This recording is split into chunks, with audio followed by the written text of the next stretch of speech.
Project हैं जो हम जब सेना में आए थे तब शुरू हुए थे और हमारी तकरीबन सर्विस पूरी होगी, वो सेटिस्फैक्टरी तरीके से इंट्रोड्यूस भी नहीं हो पाए। Okay. तो हमारा दैट मींस टेक्नोलॉजी में कहीं ना कहीं प्रोजेक्ट कंप्लीशन में वो हमारी कैपेबिलिटी नहीं रही है। वी मस्ट एक्सेप्ट वेपन्स, क्योंकि हम अपना बना ही नहीं पाए, अपनी राइफल भी नहीं ढंग की बना पाए, है ना। तो वो इंसास राइफल हमने बनाई, वो फेल हो गई, इतनी अच्छी नहीं थी। So we need better close combat के लिए बेटर वेपन, हम जल्दी इंपोर्ट कर रहे हैं। वहीं पे अभी जो रिसेंटली ऑपरेशन सिंदूर हुआ, वहां पे पाकिस्तान को चाइना और टर्की दोनों का सपोर्ट मिला।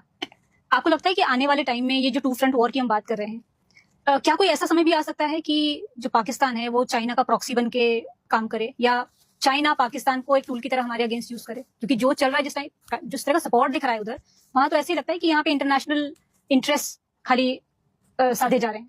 बहुत सिचुएशन चेंज हो गई सिंदूर और उसके बाद, और हमें भी एक आईना देखने का मौका मिला कि हम बहुत अपनी करते थे कि हमें दुनिया बहुत मान रही है, बट हमें we were left friendless, which is a very sad part. कि हमारे डेलीगेशंस भी गए एमपीज के अलग अलग कंट्रीज में, बता के आए हमारा क्या स्टैंड था।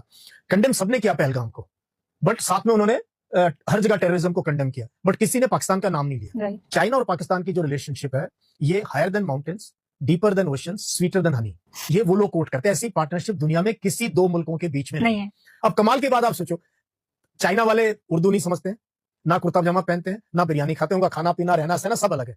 पाकिस्तान वाले कोई चाइना से उनकी ना लैंग्वेज कुछ भी मिलता नहीं है, लेकिन ये दो इतने घनिष्ठ मित्र क्यों हैं?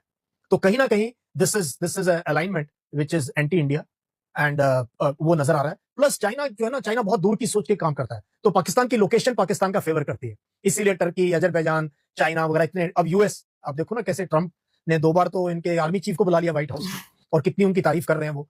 तो वो इसलिए कि पाकिस्तान की लोकेशन बहुत जबरदस्त है। चाइना को अपने एनर्जी रिसोर्सेज, बिकॉज चाइना अगर जब हमारे सिलोन और इस रस्ते से इंडियन पेनिनसुला से जाएगा, तो बहुत से चोक पॉइंट बनते हैं जहां पर क्वाड इंडिया कोई ना कोई उसको डिस्टर्ब कर सकता है। चाइना की सबसे बड़ी रिक्वायरमेंट है एनर्जी रिसोर्सेज, तो एनर्जी रिसोर्सेज के लिए उसने ग्वादर पोर्ट को डेवलप करके सी पैक से लेके वो उसने अफगानिस्तान दिए, तो उसने अपने आप को एनर्जी वाइज सिक्योर कर लिया है।